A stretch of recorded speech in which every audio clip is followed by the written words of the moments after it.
I will welcome each and every one of us to this special edition of the LEARNOSPHERE.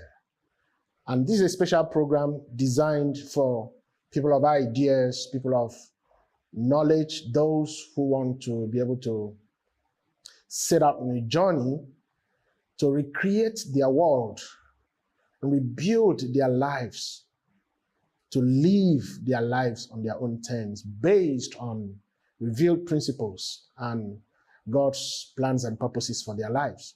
I'm excited at this opportunity because what we are going to build out of this process is something massive. Now, you're there, you're reading, you're studying, you're working so hard, you go to work every day, 9 to 5, and come back. What does that translate to in terms of value? You see, everything in life that is designed has two major things it focuses on: the structure of that design and its functionality.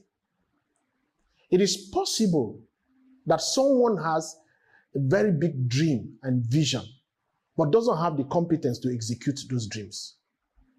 And this core competence doesn't have to come from you. Because sometimes you see people start out in business, they want to do everything, even though they may have knowledge to do them, but because they are spending time to, physically get involved in certain things, they do not have time to learn, to refresh, and get inspiration, to build their spirit, to be able to drive the vision that they are involved in. You have to do whatever it is you have to do with great competencies, but it doesn't have to come from you. And your ability to assemble different competencies is one of the greater assets of a business owner. And how are you going to know this? As you study, you will see how other people have implemented theirs. I was listening to a gentleman on Facebook, and I heard him say something about a book. The book is titled The Tribe of Mentors. And I quickly got that book, my Kindle, Amazon Kindle. Boy, you'll be amazed at the depth of experience and thought people are sharing. And I'm working with my mentor, sharing my lessons learned from these books with him, and then hearing his perspectives and telling him about the team we are assembling together to do what we are supposed to do. And so he asked me a few questions about my team and what's happening in that space. The fact that we are getting people, building them up, and guiding them to know what to do. He recommended a book for me. The book is titled The Drive. See, I mean, everywhere I go with my books.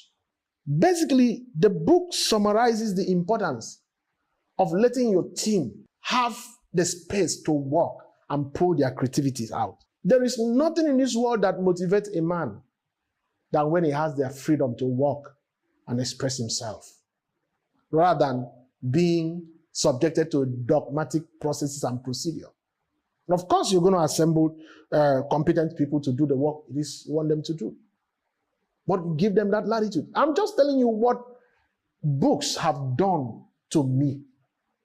How that I have a team of very smart young people who have the latitude to be creative, to think, who also have brought into a system where learning is a culture, where we constantly are improving and challenging ourselves to produce greater results, because we believe in learning to implement.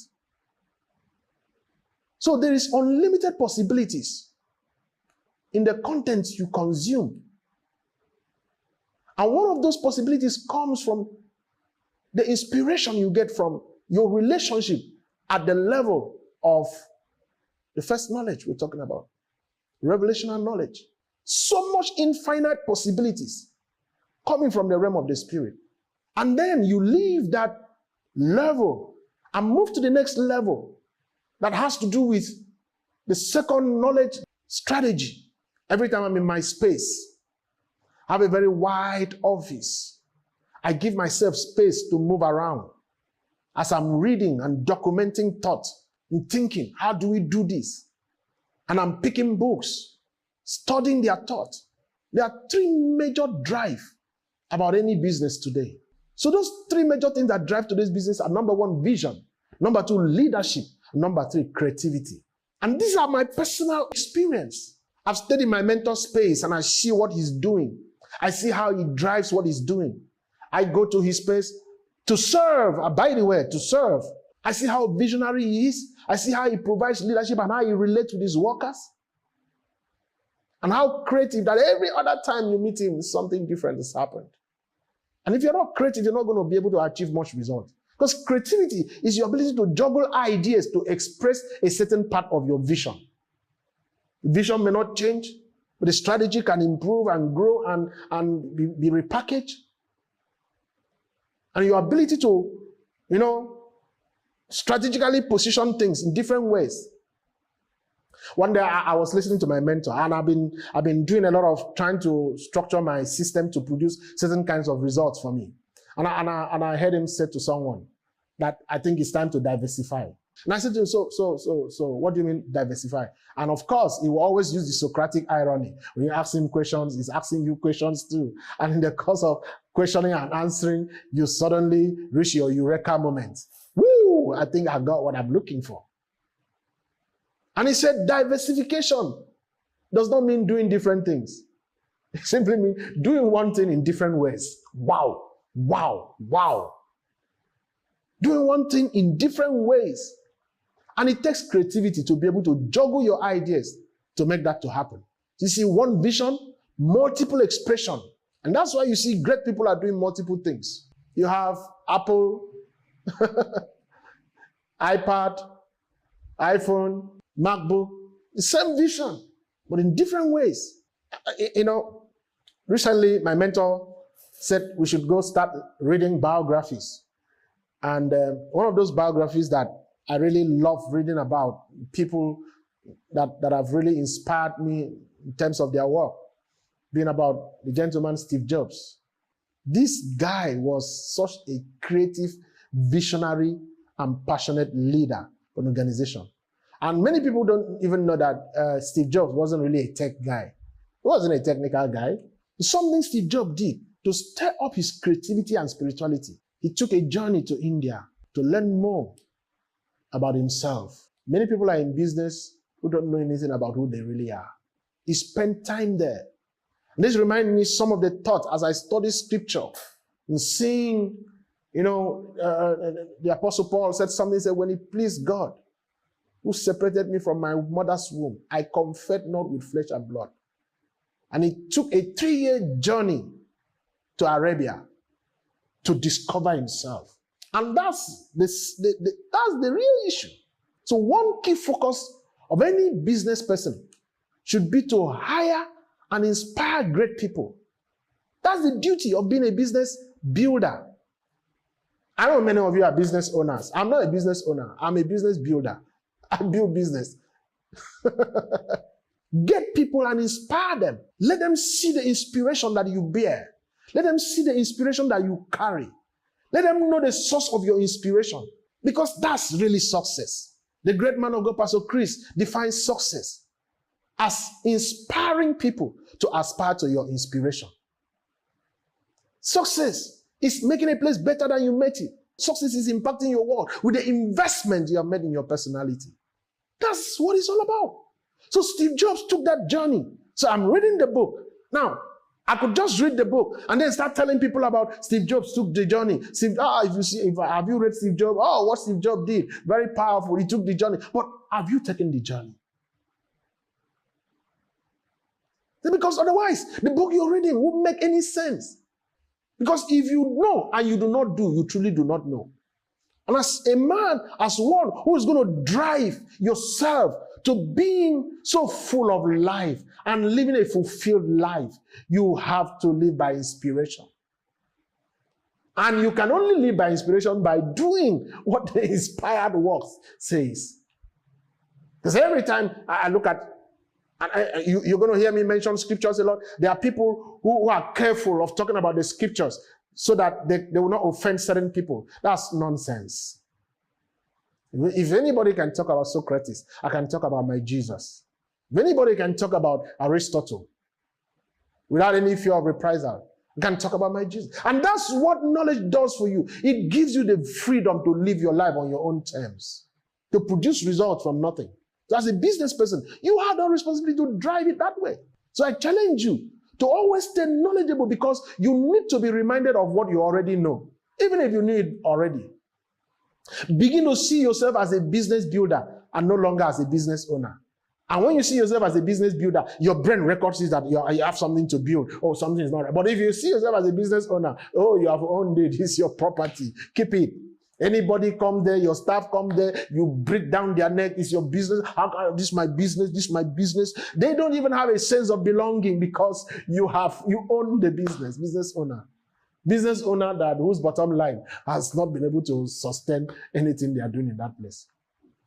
And when you function by inspiration from the books you read, from revelation knowledge, from competencies and strategy, the second level, and then the third level of experiential knowledge, boy, when you speak a word, your mind, people will marvel at the wisdom that you bear.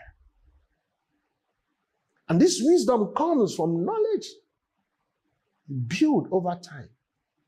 And whenever you speak anything, you say anything, people will marvel. And you need to understand how the brain works, the human mind works. Anytime you speak a word, your mind sees pictures. That's why I always say to people that there's no bad business. No business is bad. Ever heard somebody say, well, I started a business and the business failed? Yeah, they always say the business failed. But the truth is that the business didn't fail. You failed. And truth is, you actually did not fail. You just didn't know enough.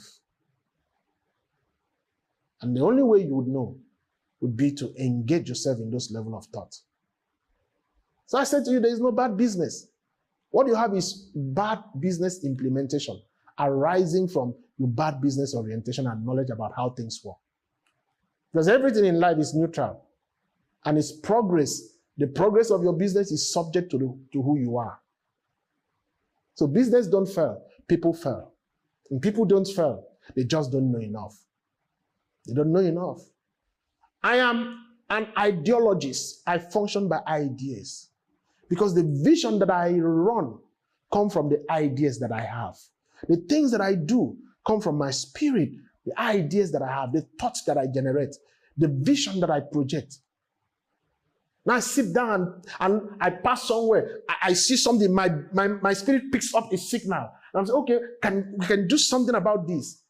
And I'm watching, I'm hearing people complain about something. As they are complaining, we can do something about this.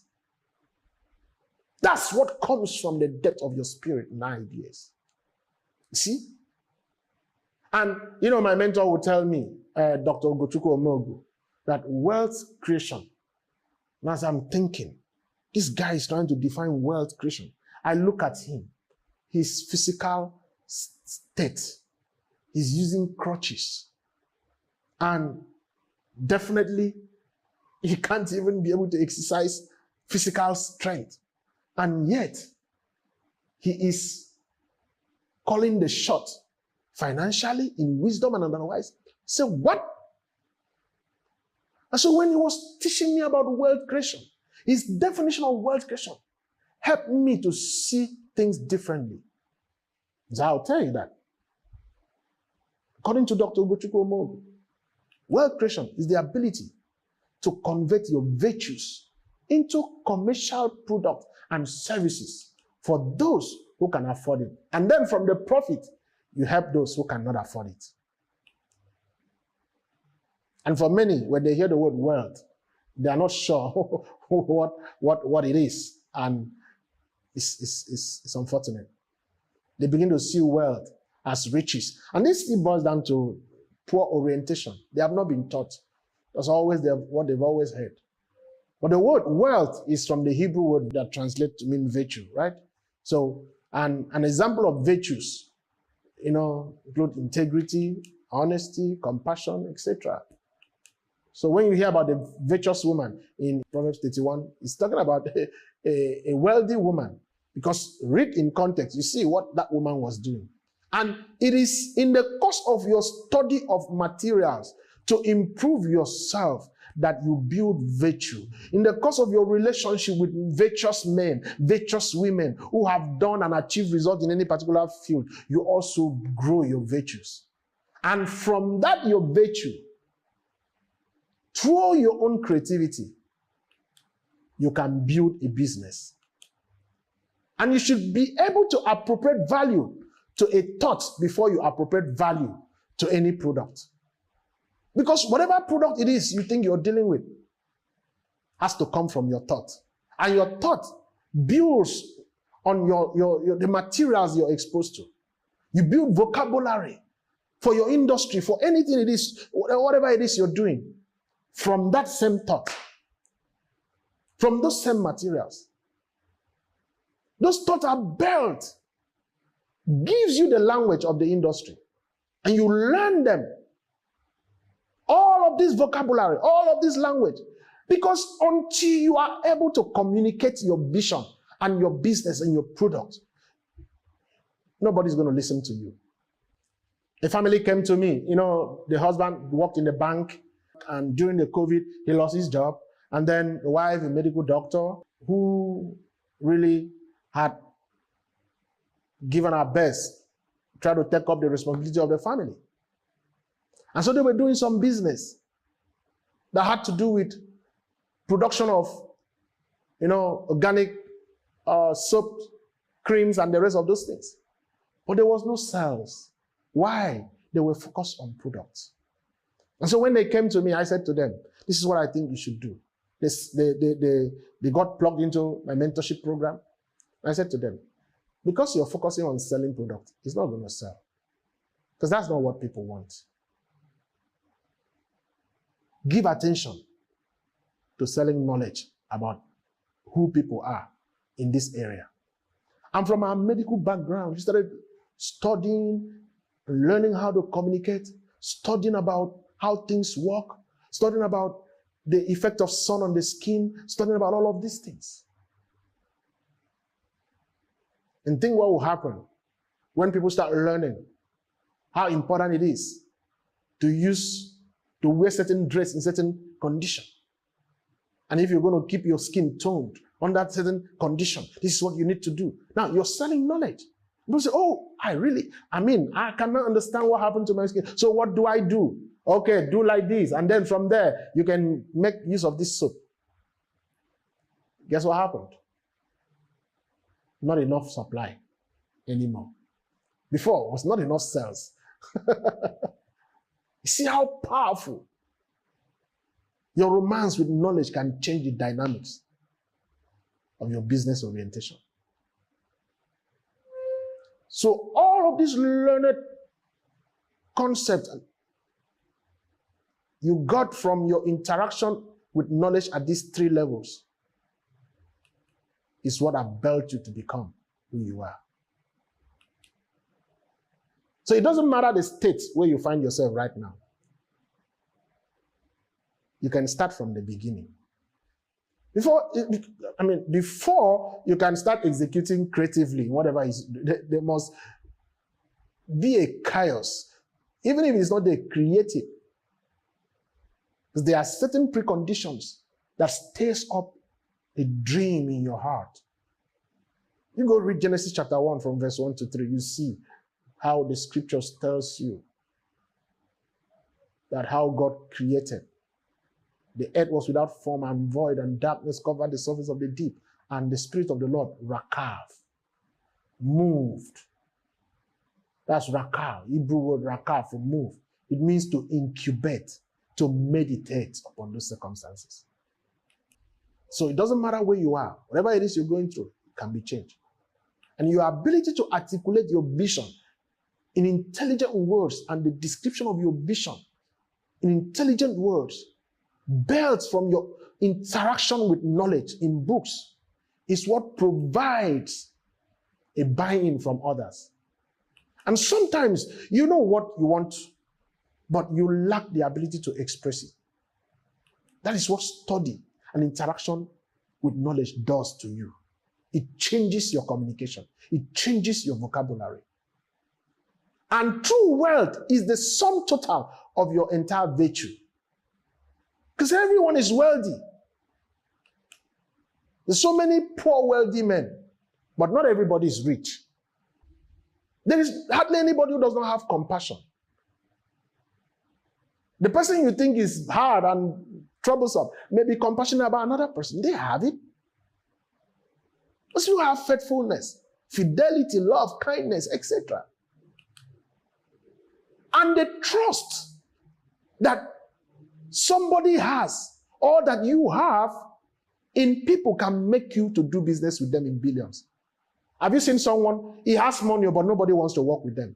Because he doesn't have virtue of trust. And over time, they are going to lose out. But having trust will not make you wealthy. Kindness is a virtue, but being kind will not make people do business with you. I've seen many kind, poor people. Where many people have missed it is how to convert this virtue to commercial value.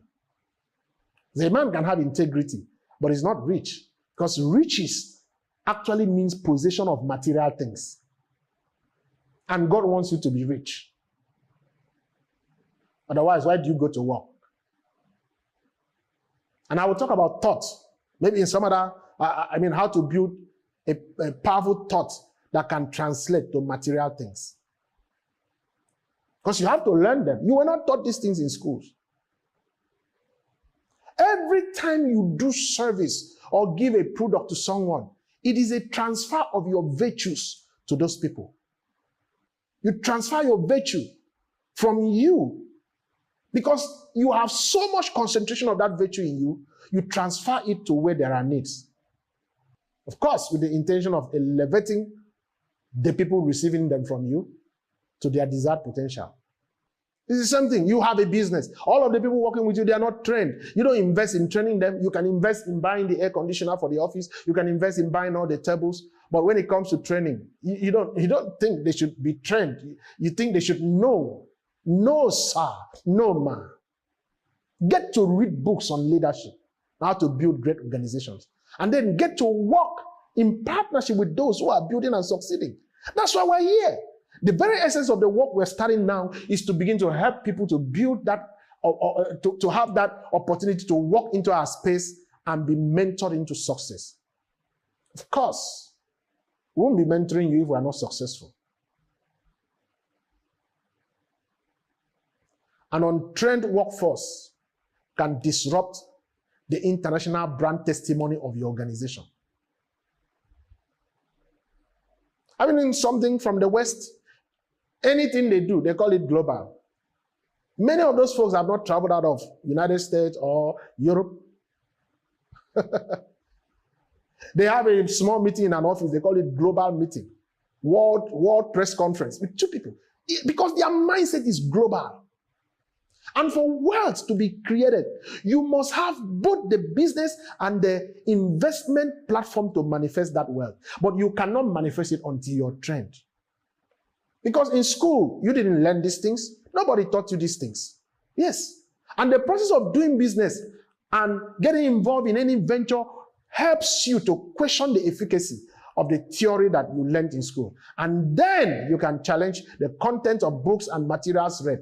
Because as you do business, you begin to document your own unique findings that can become a knowledge input to others in your own book that you write. And that will soon be published. Yeah. Because that's how books evolve. And most books in Africa is not based on this process of practicing something, discovering new ideas, and documenting them. Many of the writers just keep copying the ideologies of people through cognitive research, and then they keep selling. But that's not going to develop Africa. That's why Africa is largely orchestrated to administrate and not to produce, because people are not practicing anything. And so in the weeks coming, we'll be focusing on books to challenge the ideas against the backdrop of our respective businesses and investment, whether they are working or not working. So stay tuned. We'll be right back.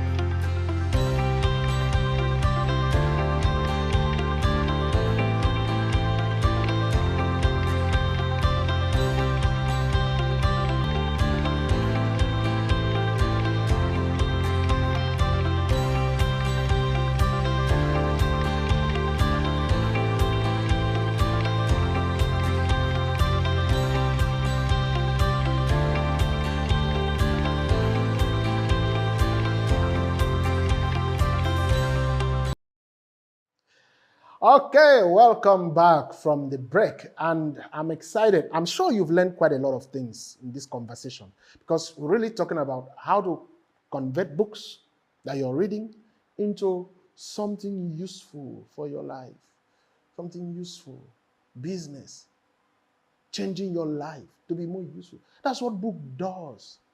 It's not about reading them. You want to read them and then take the lessons learned from there to implement somewhere. Because we are all creatures of habit. The reason many people are not succeeding in business is because they are built on a habit of not implementing what they learn. There is enough for everybody in the whole world. And when you learn like this, when you learn this way and understand it this way, your approach to doing whatever it is you want to do will change. There's so many things. I mean, we in our organization, our media team is loaded with high-tech equipment. And sometimes all we do is carry this equipment, practice with them. We are so gracious to give access to our team to learn from this equipment. Watch YouTube, get technical papers about this equipment. Get videos to learn them to implement. And they are implementing it excellently. Of course, you can tell from the quality of our production here. It's produced by our team. Excellent work. Whatever it is you think you're looking for is available in abundance. Everything God does is in abundance. And in a visionary world, the man of vision does not see lack. He may start out to do something, he's not getting it. You understand that there are times and seasons. And knowledge helps you to sustain that which you do. Knowledge is sustained through contact hours, how long you stay in that space. So the more you interact with knowledge, the more you begin to see things differently. How could we, in the midst of so much abundance, be considered as a poor country? There's a website when you go there, www.poverty.io. They say that, that about 15 to 20 Nigerians walk into poverty every minute. Why? Because they don't know. In the midst of abundance. But what we are starting today, for as many people as will get involved with us, this understanding will help them to develop capacity and capability to initiate ideas. And a lot of Nigerians are really doing a lot in building opportunities. But what I've discovered is that people have a lot of financial freedom, but they don't have economic freedom. And if you're just joining us, please make sure you drop a comment. You can ask us questions. If you're watching us on Facebook or YouTube or any of our outlets, just let us know what you think about what we are discussing here. Because this is a movement. So the books, inspiration brings vision to you. And this will lead us to start talking about the different concepts. And I say this, whatever you hear me say are things I learned from my mentor and that I'm implementing. I'm putting them to work. I listen to him. I watch him again and again. Getting inspiration spiritually from my pastor, the man of God, Pastor Chris. Getting business sense from my business mentor. And then studying the materials that I read, I put them to work. I found out life does not reward you according to your efforts. Life rewards you according to your definitions. Because the fact that many people can't define certain things and put them in the right context and perspective have made them lose so many opportunities. And many times, what we define is what really gets us to achieving the result we have. And because you don't define things rightly, you have lived thinking that you know. And like Dr. Ugochukwu Omogu will say, the greatest challenge to knowledge is not ignorance, but the illusion of knowledge. You think you know, but you don't know. Because when I see the level of report about Africa, you look at the Global Competitive Index, and then look at all of these reports from the United Nations, poverty.io, many other bodies, who do reports about nations and see the state of the economy. Doesn't make sense to me that Africa is poor. You go to Lagos, folks are waking up 4 a.m., 3 a.m., starting the journey of the day. They are making effort. And sometimes when people say to you, work hard, sometimes maybe you should think again what they really mean by working hard. Because the rich man, the man who has so much resources, material resources, puts in effort into what he's doing. And the bricklayer, the mason, the carpenter, the truck pusher also put in effort. So you can see effort is a common denominator. Everybody makes effort in whatever it is they are doing. But the differentiator is knowledge. Because even though they make effort, you discover their effort was in futility. They labor and toil, what the Proverbs call in vain. They work so hard in vain. They toil all day in vain. In other words, their effort is not producing the result that they deserve. And all that is going to change. So the more knowledge you have in an area, the greater the reward, because you can define what you want in the context of the vision that you have. And so to help you make sense of how to place things in the proper context and perspective, as you study, you're going to be asking questions. I'll define to you what definition is, according to Dr. Ngochukwu Omogu. So there are two types of definitions. Statutory definition, which recognizes something for what it is, regardless of your bias. I mean, what's this? It's a phone. Doesn't matter where you go to, this is a phone. In America, it's a phone. So statutorily, this is a phone. But for you to be able to properly define, you've got to know what is definition. So he said, what's definition? So when they say define definition, that sounds like a secular, cyclic kind of response to a question. So what's definition? The first day I heard these words being defined, I said to myself, I wish I had known this all my life. I wouldn't be here today. I would have been more. But then it's not late. Because I'm more now. I'm my way. I like who I'm becoming. So what's definition? It's the understanding of component, composition, dimension, and value of a thing or concept, which is subject to further modification for personalized use. Yeah. The understanding of composition, component, dimension, the value of a thing or concept, which you can further modify to suit your unique circumstance. So you have something you want to hang up there, but you don't have a ladder. Structurally or statutorily, a ladder is needed to climb somewhere. But then you look around, you have some stack of chairs. Functionally, those chairs can help you reach the ceiling. You see what I mean? Your understanding of your ability to define things, to redefine things, to meet what you want to do is what true definition is. So things are not always what they are. Things are what we say they are. Because we say it's so. And because you don't understand this, you try to limit yourself to what you think things are.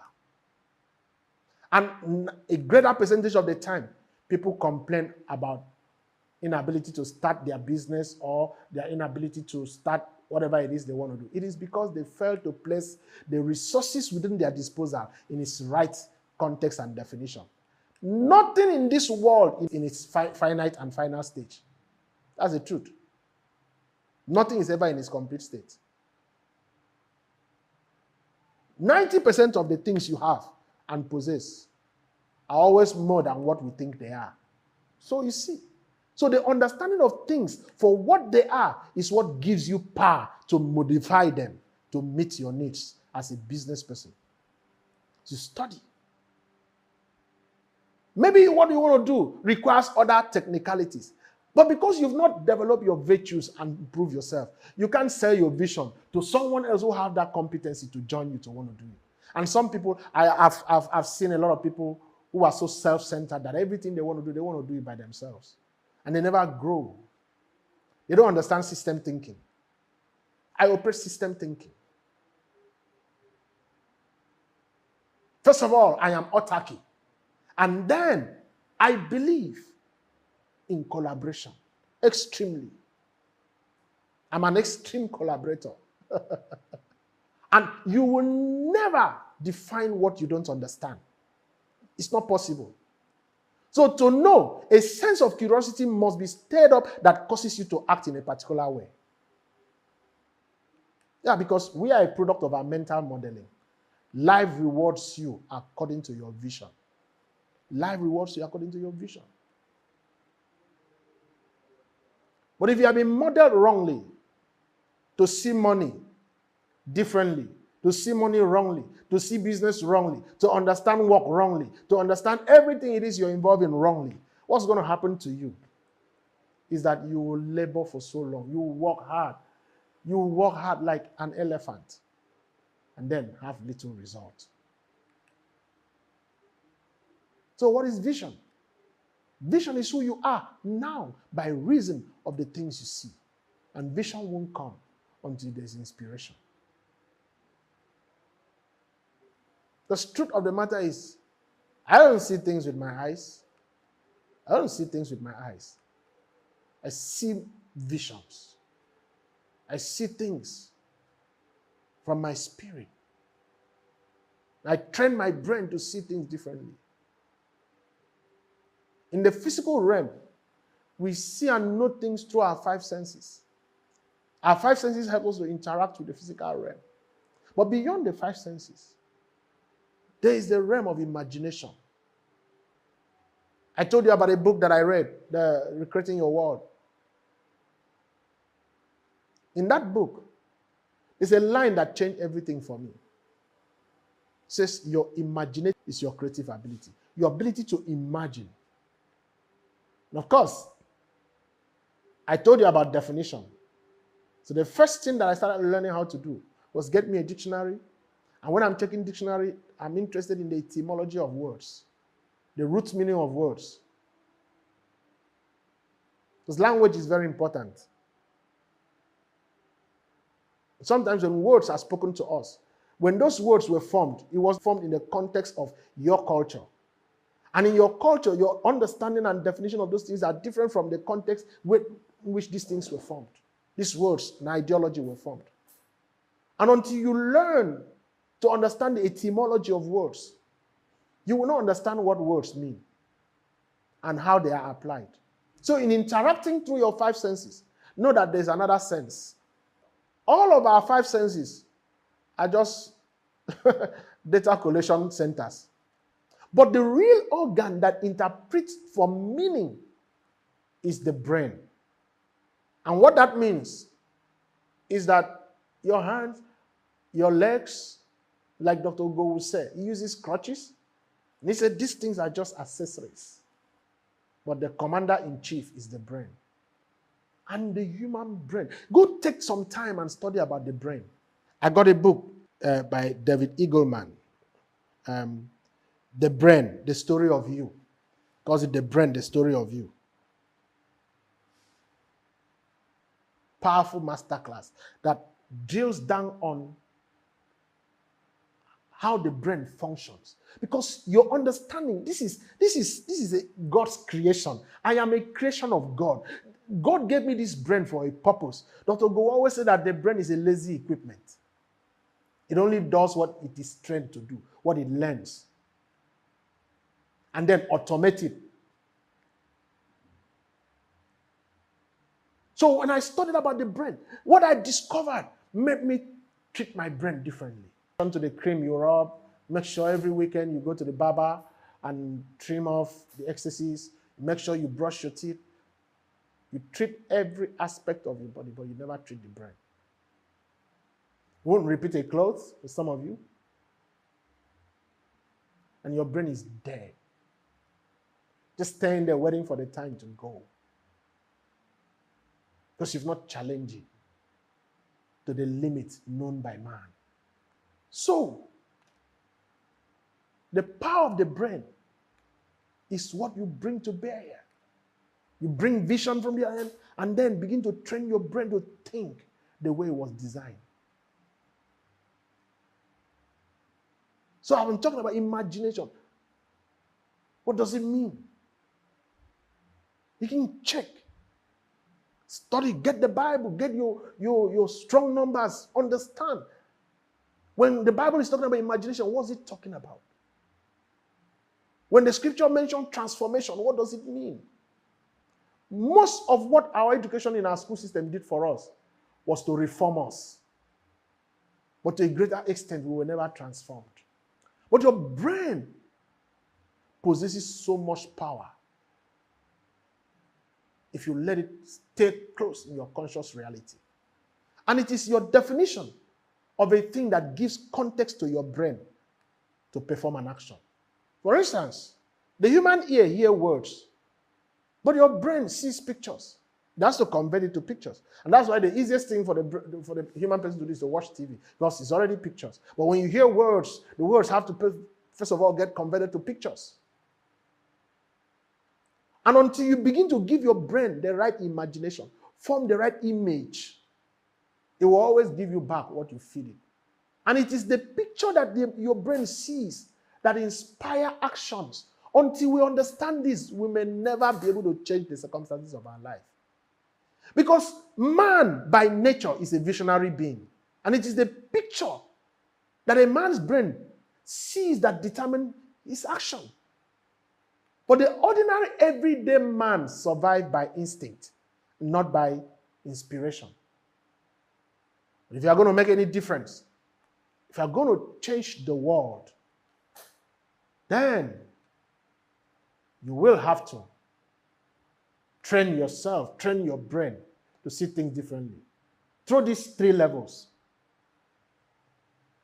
You succeed by training. That's what I have done to myself. I have been budgeting for training in the millions. I signed up for mentorship program in millions.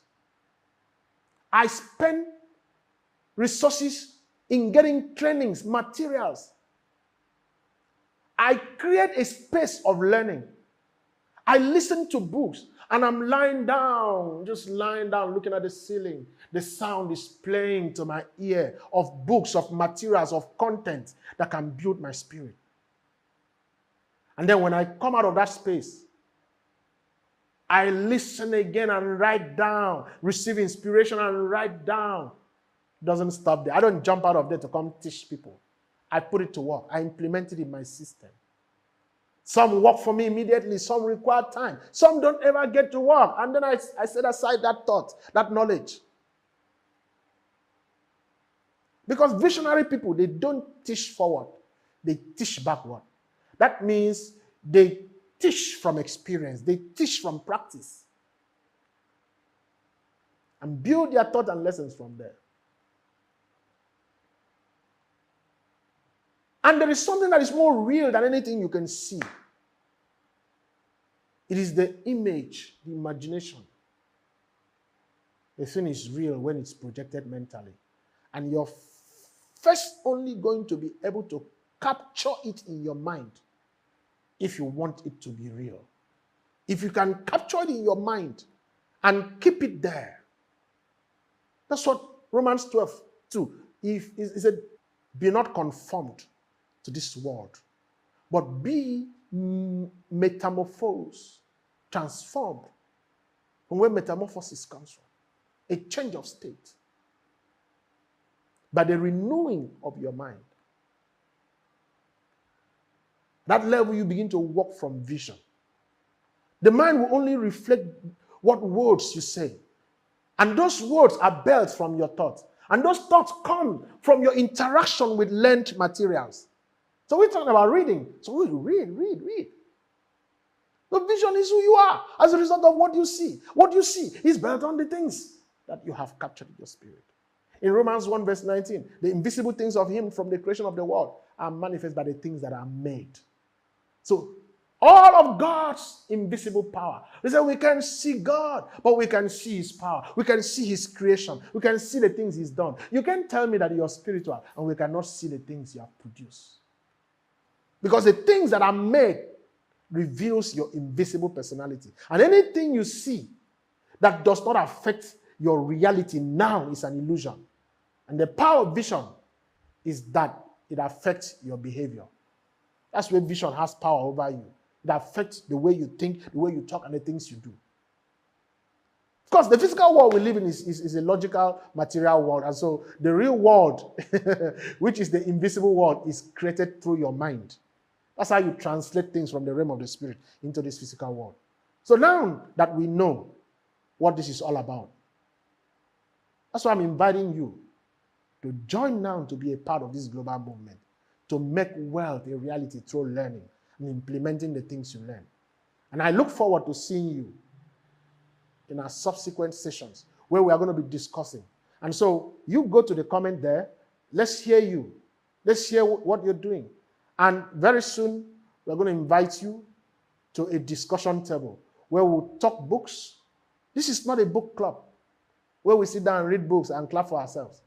This is a business learning community where people implement global style businesses from the standpoint of learning, of knowledge, of vision, of inspiration, of word, and then see how money will run to you because your virtue has been elevated.